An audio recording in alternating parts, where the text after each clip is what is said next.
Welcome to our channel Drone Fluence. I am Sahitya. Drone Fluence is an initiative from National Skills Network where we bring you various perspectives, viewpoints, and share regular updates from the emerging drone ecosystem in India. And if you've been following us for a while now, you know that we have been featuring several conversations from various stakeholders from the emerging drone ecosystem in India. Continuing our efforts in this, today, we are featuring a conversation with Mr. Lokesh Poddar, who is a DGCA certified drone pilot and he's currently working as project coordinator and operations lead at Dhanuka Agritech Limited. In this conversation, he will be sharing several insights about the application of drone technology in agriculture, how drones are making agriculture in India more efficient, and addressing various challenges in the agriculture sector. Along with this, he will also be giving us information about how to become a DGCA certified pilot and various emerging career opportunities in this sector. So without much delay, let's go ahead with the conversation. So hello Mr. Lokesh, welcome to our channel Drone Fluence. We are very happy and excited to talk to you today and to learn more about your experience with drone flying and your current role and the role of drones in agriculture and more about it. So why don't you get started by giving us a background about how your interest in drones have started and what your current role is?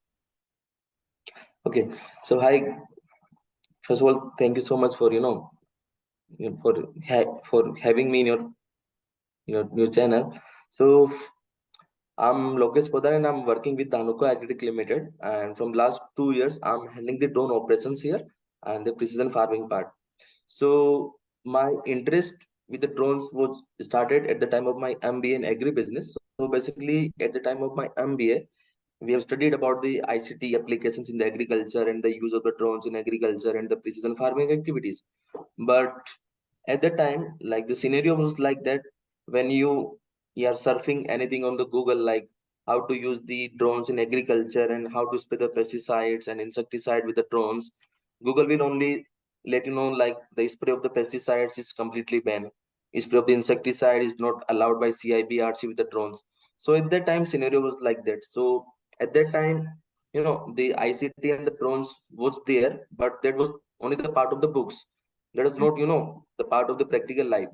So after that, I have joined Dhanuka Agri Limited as a part of my, career growth. And from last 4 years, I'm working with the Dhanuka only. And at the time of COVID, we visualized that the drone can be a big thing in the agriculture. So we have decided to, enter into the drone business.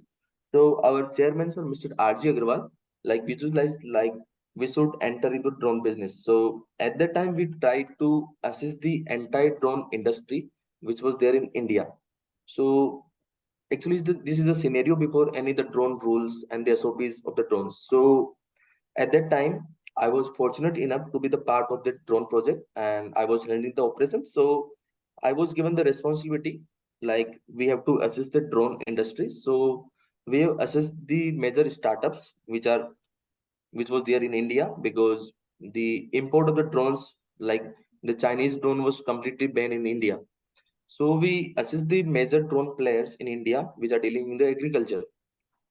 So after assessing the whole drones industry, we have finalized one startup named IoTech World Navigation, and we entered some strategic partnership with the IoTech World Navigation.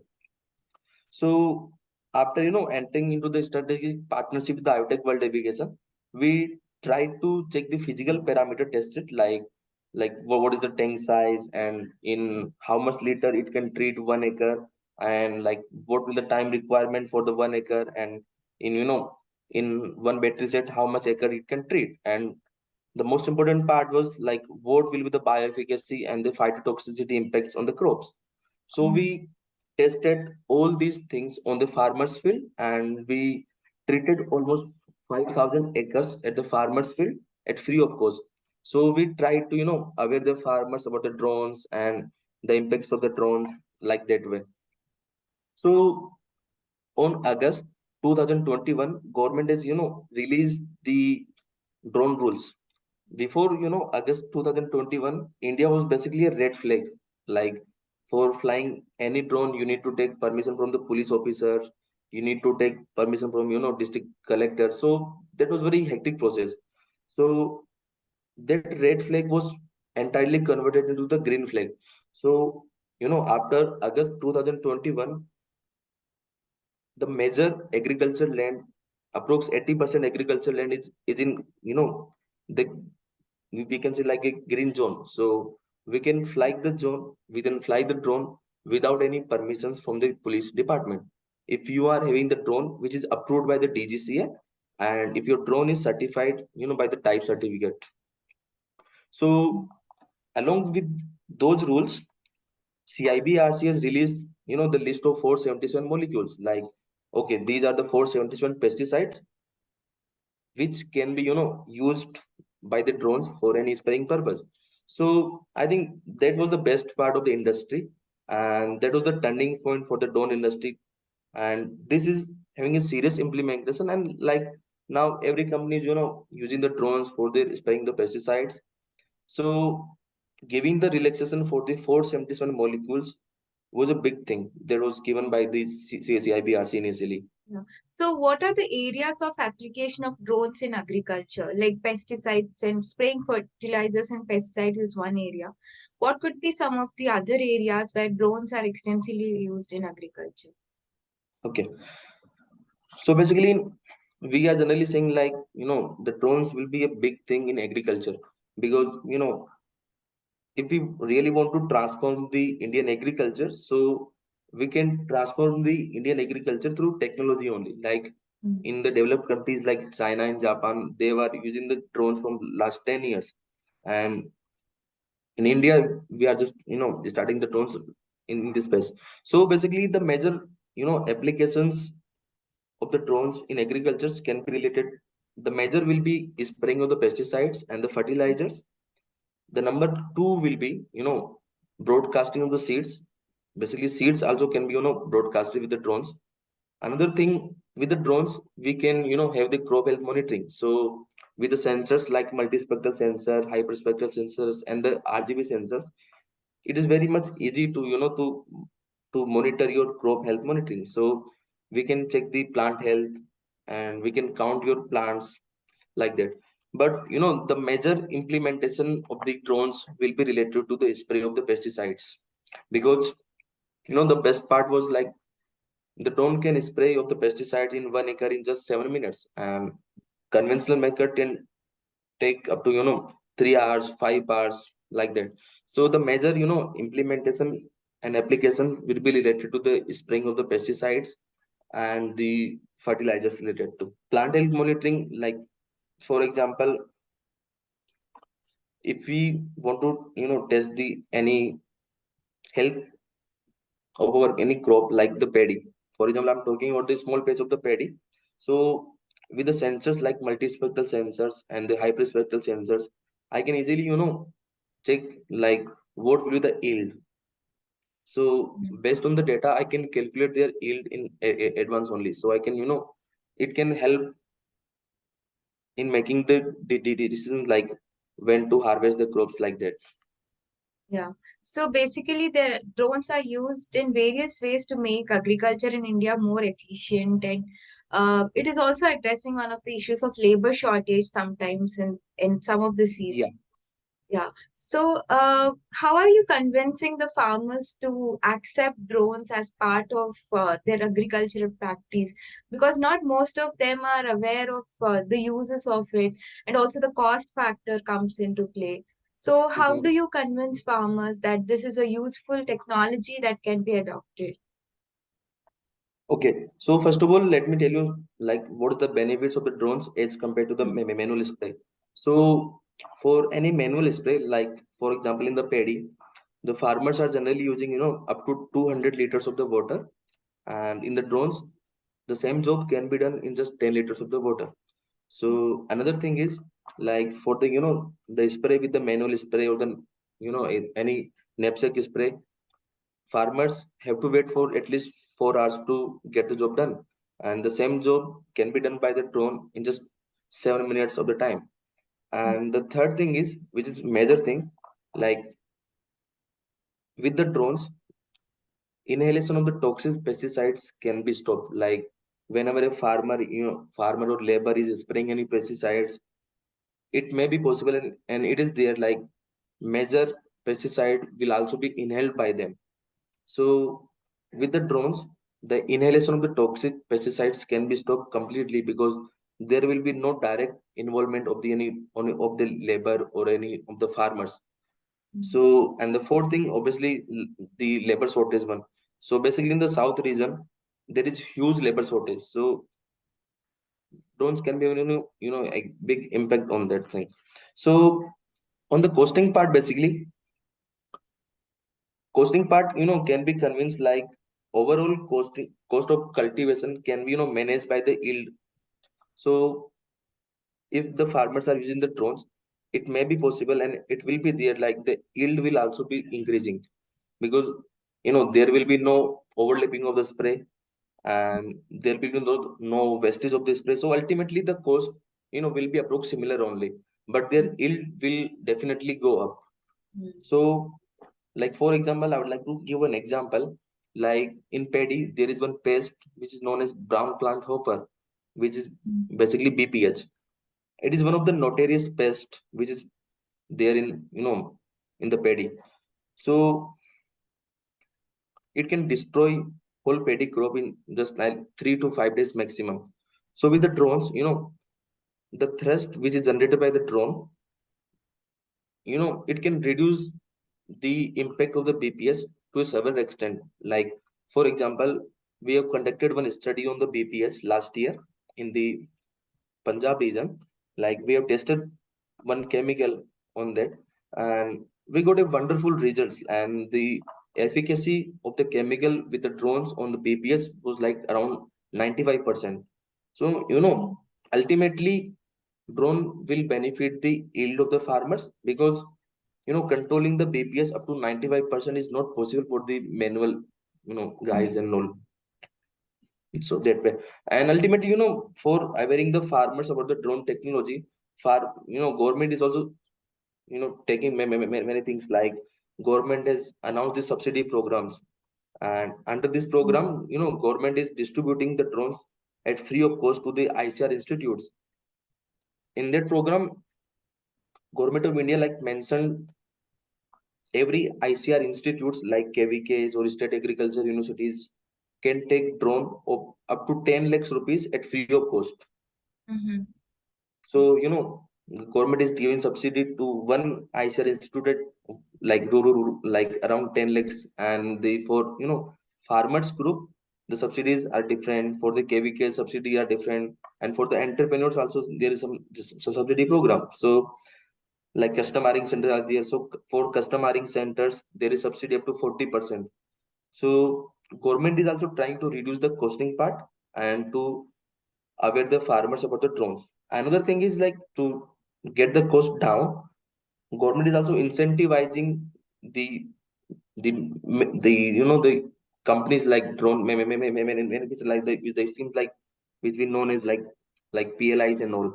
So with the PLIs scheme, government is also empowering the manufacturers which are manufacturing the drone in India, because the importing of the drones are still banned in India.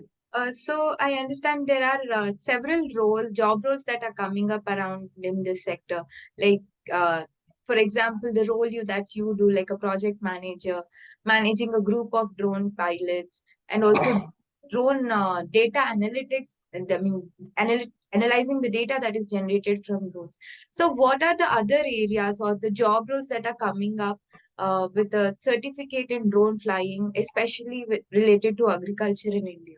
What could be some of the career opportunities or job roles that are coming Okay, so basically, when I talk about the drones, I see a drone like a business. So with the drones, there is a huge, the huge scope about the, the we can say like there is no need to do any job in agriculture. So anyone can become a good entrepreneur in the agriculture. Like anyone can buy a drone and can spray to the farmers and can claim the cost. So basically there is a huge scope for becoming an entrepreneur with the drones in agriculture as compared to the jobs. So I think the best part and the there is huge scopes are there in becoming the entrepreneur as compared to the for taking the jobs. And if like if and anyone what did like don't want to do the job do the business part, then there are jobs like spraying of the pesticide and the data analysis of the sensors like the sensors which are used for the plant health monitoring and all like that thing. But the best part about the agriculture drone is to become the entrepreneur. But all the pilots that you work with in your team are the certified drone pilots, right? So basically, for operating the drone in India, one must be a DGCA certified. Hmm. So yes, my pilots are certified DGCA pilots. Okay, so where did you do your training from, and how did you become a drone pilot, drone trainer, and now a project manager? How has been your journey to drones? Okay, so basically, for becoming the drone pilot, one have to do a short course of 7 days in any RPTO, which is approved by the DGCA, and it is short course of around 7 days. And in this, there will be a 2 to 3 days of the classes about the ground, and 2 days will be one of the classes of the like how drone flies, and after that they will take your exam about the part of the flying and part of the exams like what you learned about the studies like theories and all. So after all, they give you the license to operate the drone in India. Like there are there are some categories of the drones like nano, micro, small, medium, and the large. So basically, for operating the drone of the nano category, there is no requirement of the drone, and the nano category includes the drone up to 250 grams. For operating any micro and small and the medium and the large drone, one requires the license to operate. So basically, the in agriculture generally the micro and the small category license are used, and they can be available together only. So basically, with the micro and the small category license, one can fly drone with total weight up to 25 kg. So after taking that DGCA license training, one can take the agriculture basic training. Basically, what I do is, after conducting the DGCA trainings of my pilots, I personally give the agriculture trainings by myself to my pilots, and after giving the agriculture trainings, I introduce them to the fields for flying the drones and all. So it sounds like a very exciting field that one can get into. And there are many new job roles that are coming up. Like you said, anyone can be an entrepreneur in this sector. Yeah. So it sounds like a very promising career one can have. So are there any other points that you would like to share with our audience today? I think like for flying a drone in India, one should see two the things like your drone must be type certified. Basically, type certified is a the concept which was introduced by the DGCA with QCI. So type certified basically tell us like your drone is compact with the quality and it is good. So basically whenever you buy the drone, you must see like it is approved by the the QCI and it is having the type certificate or not. So basically there is one platform named Digital Sky platform where you can take entire information related to the drones and the drone models and about the pilots, like which are the drones are you know which are the drone which are approved by by the DGC, or which are the drone are having the types certificate or not. So basically on Digital Sky platform, one can found every details basically. Yeah. Thank you for sharing that information about Digital Sky. We also have a dedicated video on Digital Sky. If our audience are interested, we'll leave the link for it in the description box below. And also, Digital Sky is the go-to website to also know about the RPTO, like the training centers and all also, right? So thank Yes. you, Lokesh, for sharing a lot of insightful information with our audience today. Yeah, thank you for joining us. Thank you.